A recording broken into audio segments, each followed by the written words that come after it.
This is the colonial city of Valladolid in the center of the Yucatan Peninsula. And if you're visiting the Yucatan, you will probably pass through here because it's a great jumping off point for Chichen Itza or Ekbalam, as well as visiting the city of Valladolid. If you're staying in the Rivera Maya, this is a great weekend or road trip because it's only an hour and a half from Playa Del Carmen. And the contrast between the beach, the sun, the sand, here you have culture, traditions, colonial architecture, and really authentic Yucatecan things.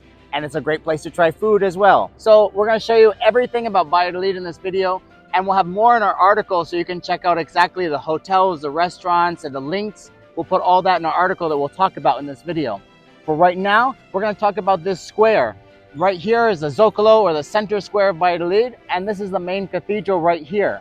Valladolid was founded in 1543, which might seem really old to a lot of people from the United States, but that is a lot of history here, and in addition to the Mayas that were here before for thousands of years.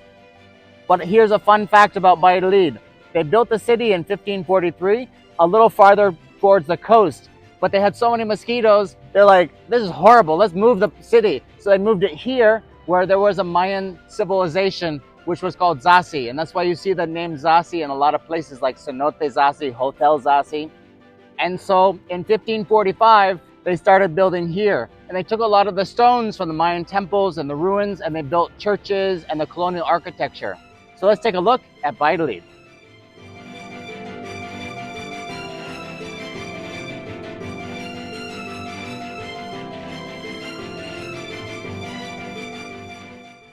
Right next to the cathedral is the restaurant El Atrio. In the back, there's a beautiful garden, and it's a really great place for breakfast because they have marmalade of Jamaica, which is actually hibiscus flower, and a lot of traditional dishes. And they also make handmade tortillas here.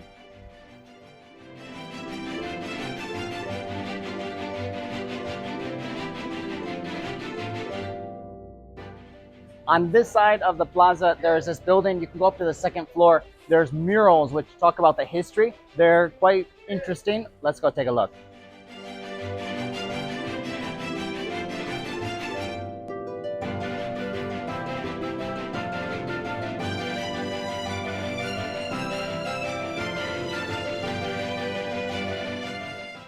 In this corner of the Zocalo, or the main plaza, there's this food market.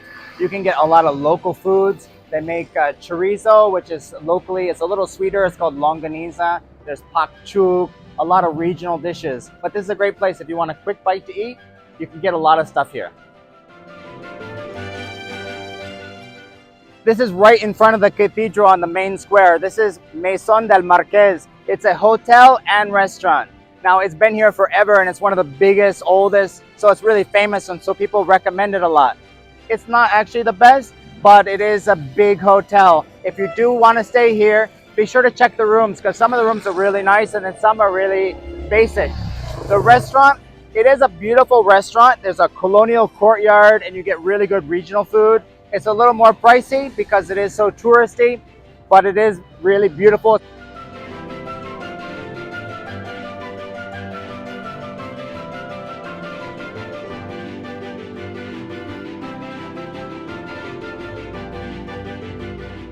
It's a little hidden, but there's a door and you walk into this little courtyard. There's a Mercado of artisans, or local artists. So you get lots of local crafts here. It is meant for tourists. There's a lot of this stuff here in Valladolid, but it's one place you can come and check it out, and it's right on the main square. On this side, you have Maria de la Luz Hotel.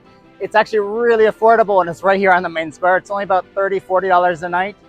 They have actually a good buffet for restaurant, and they have parking. But there's a lot of hotels here, and we'll have a whole guide. We have a whole guide on our website for hotels. We'll put it in a link in our article for Valladolid.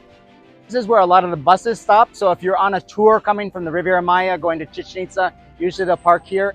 Just off the main plaza is Casa de los Venados. It is the largest collection or private collection of Mexican folk art. We have a whole article on our website. We'll put a link in our article. But this is a great place to check out. There's only time tours, and it's all donation basis. They bring in doctors for the community based on the donations. But it is a beautiful house. It is enormous inside. So this is a must-see when coming to Valladolid. This is Calzada de los Frailes, or Frailes. It is the most beautiful street in all of Valladolid, and if you come here, you have to walk here and do all the window shopping or actual shopping. There's a lot of good shops here, so let's go take a look. We'll show you some of the things you can see, and then at the end is the convent.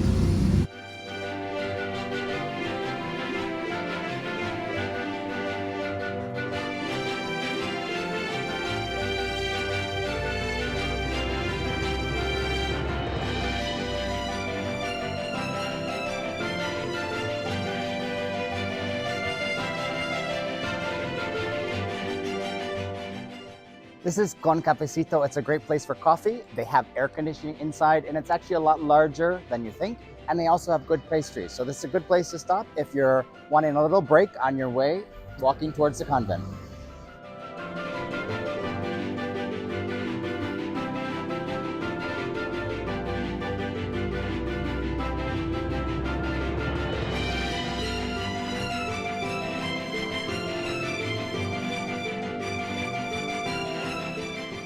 So this is the end of Frailes. This is the ex-convent. There's a museum you can go into. It's a self-guided museum. It's 40 pesos to go in. And the really cool thing is, once you're inside, there's not a lot to see, but it's really cool, the building. And the walls are really thick. And then on this side, you can go over and you can see the church as well. But on this side, there's actually a huge cenote that is under here. And they threw a lot of stuff in, so they've had excavations and they brought the stuff up, some old guns and things. So there's a museum with the things they actually excavated. And in the gardens in the back, you can go and you can see the cenote. It has a metal cage. You can't actually see much, but you can look down into it. But that's just a little history of this area. And this is at the end of Frailes.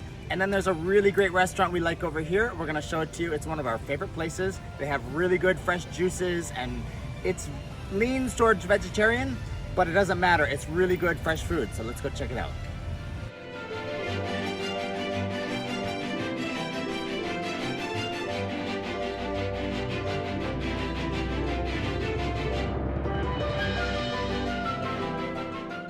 So even if you don't eat here, you gotta come and get juices. I love this one. It's called Para la Gripa, or for not getting sick. It has lots of good stuff. And they also have their own bakery. So you have really good baked goods here.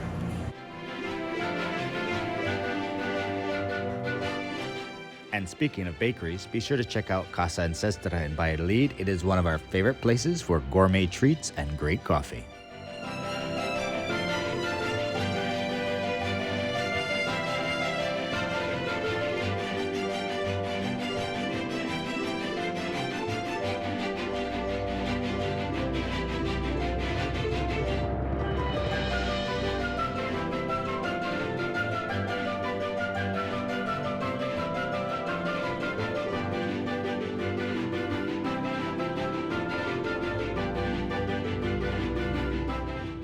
This is the market in Valladolid. If you like markets, this is one of the better ones to come to in the Yucatan, and it's totally new, but it still retains a lot of its charm. You can get fresh juices, spices, local produce, and there's some crafts that are made here as well. So it's really nice just to walk around and check it out.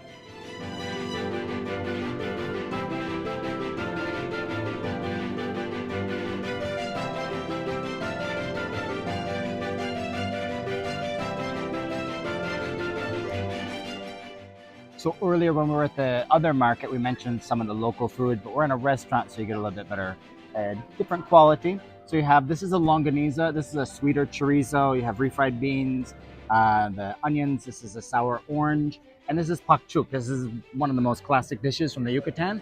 So this is just a representation of some of the food that you can get here. It's a really authentic area when you're in Valladolid.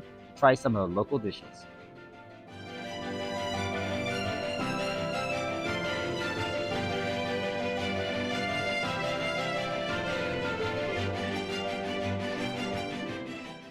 This is Cenote Zasi. It is the only cenote right in the center of Valladolid.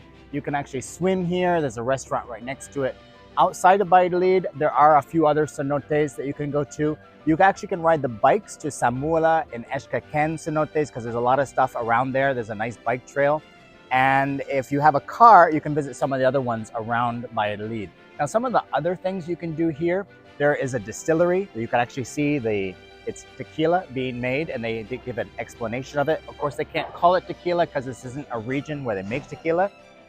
that is something to see. There is an animal park, which has regional animals like jaguars. It's a really good place to take children, and it's not like a zoo, it's pretty open, so it's nice space.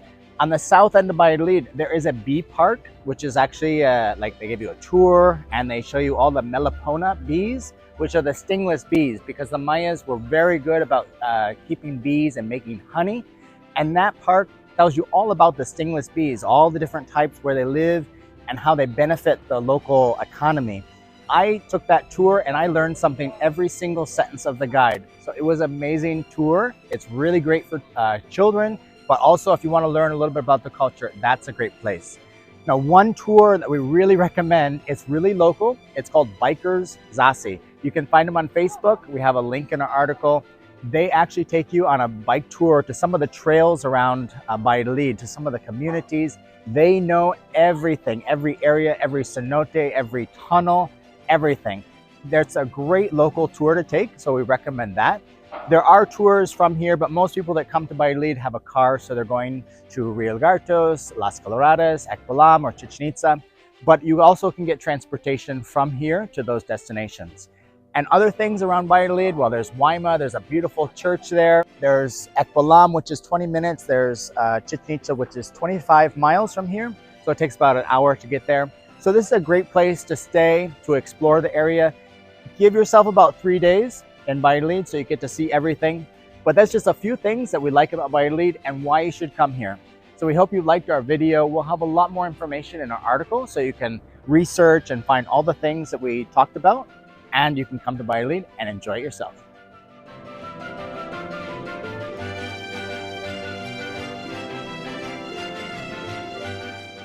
And here's an update on the Tren Maya in Valladolid. The train station is open for customers. It takes about a 5-minute taxi ride from the center to the train station, and this information changes, so we'll update this in an article when there's more information.